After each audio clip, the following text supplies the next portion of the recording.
ଆପଣଙ୍କ ମୁଣ୍ଡରେ ସେ ହାତ ରଖି କହିବେ ଏ କଥାଟା ମିଛ ବୋଲି, ତାପରେ ଯାଇକି ସିନା ମୋର ମୁଣ୍ଡିକି ଘଣ୍ଟି କାଟିବେ। ଆପଣ କଣ ବ୍ରଏଲର କୁକୁଡ଼ା ମନ ଇଚ୍ଛା ଆସିଲା ସେ ଖାଇଦେବ? ମୋ ଜୀବନ କଣ ମାହାଳିଆ ପଡ଼ିଛି? শামুকা তু তো এপরি ভুল কাজ করিনু না তাহলে তো পিতার মুন্ডরে হাত রখি কহিদে এ চট যাহা কହୁছি সম্পূর্ণ মিথ্যা বলে।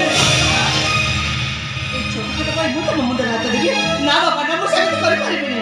ତମେ ସତ କଣ ଜାଣିବାକୁ ଚାହୁଁଛ ନା? ହଁ ଠିକ ଅଛି ମୁଁ ଏମିତି ସତ କହିପାରିବି। ସେଦିନ ପ୍ରକୃତ ସତ କଥାଟା ମୁଁ ମଙ୍ଗଳା ମନ୍ଦିର ଯାଇଥିଲି ସେ ନିଖୋଜ ଚରଣକୁ।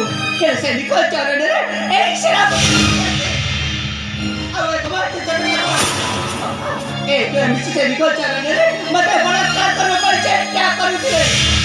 এইটাই নিরাট সত্য বাবা, এইটাই নিরাট সত্য। মিছ, সব মিছ।